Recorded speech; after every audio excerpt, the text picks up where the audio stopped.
வெகுளாமை என்னும் தலைப்பின் கீழ் 10 குறளை பார்ப்போம். செல்லிடத்துக் காப்பான் சினங்காப்பான் அல்லிடத்து காக்கினன் காவாக்கா லென். தன் சினம் பலிதமாகுமிடத்தில் சினம் கொள்ளாமல் இருப்பவனே சினங்காப்பவன். பலிக்காத இடத்தில் சினத்தை காத்தால் என்ன, காக்காவிட்டால் என்ன? செல்லா இடத்து சினந்தீது செல்லிடத்தும் இல்லதனின் தீய பிற. வலியோரிடம் சினம் கொண்டால் அதனால் கேடு விளையும். மெலியோரிடம் சினம் கொண்டாலும் அதைவிடக் கேடு வேறொன்றுமில்லை. மறத்தல் வெகுளியை யார் மாட்டும் தீய பிறத்தல் அதனான் வரும். யார் மீது சினம் கொண்டாலும் அதை மறந்துவிட வேண்டும். இல்லாவிட்டால் அந்த சினமே தீய விளைவுகளுக்கு காரணமாகும். நகையும் உவகையும் கொல்லும் சினத்தின் பகையும் உளவோ பிற. சினம் கொள்கிறவர்களுக்கு முக மலர்ச்சி மாத்திரமின்றி மனமகிழ்ச்சியும் மறைந்து போய்விடும். தன்னைத்தான் காக்கின் சினங்காக்க காவாக்கால் தன்னையே கொல்லும் சினம்.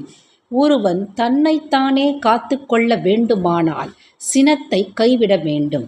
இல்லையேல் சினம் அவனை அழித்துவிடும். சினமென்னும் சேர்ந்தாரை கொல்லி இனமென்னும் ஏம புனையை சுடும். சினங்கொண்டவரை அழிக்க கூடியதாக சினமென்னும் தீயே இருப்பதால் அது அவரை மட்டுமன்றி அவரை பாதுகாக்கும் தோணி போன்ற சுற்றத்தையும் அழித்துவிடும். சினத்தை பொருளென்று கொண்டவன் கேடு நிலத்தறைந்தான் கைப்பிழையாதற்று. நிலத்தை கையால் அறைந்தவனுக்கு அவன் கைதான் வலிக்கும். அதுபோலத்தான் சினத்தை பண்பாகக் கொண்டவன் நிலையும் ஆகும். இனரெறி தோய் வண்ண இன்னா செய்யினும் புணரின் வெகுளாமை நன்று. தீயினால் சுட்டெரிப்பது போன்ற துன்பங்களை ஒருவன் தொடர்ந்து செய்தாலும் அதற்காக வருந்தி அவன் உறவு கொள்ள வரும்போது சினங்கொள்ளாமல் இருப்பதே நல்லது. உள்ளியதெல்லாம் உடனெய்தும் உள்ளத்தால் உள்ளான் வெகுளி எனின். உள்ளத்தால் சினம் கொள்ளாதவனாக இருந்தால் எண்ணியவற்றையெல்லாம் உடனடியாகப் பெற முடியும்.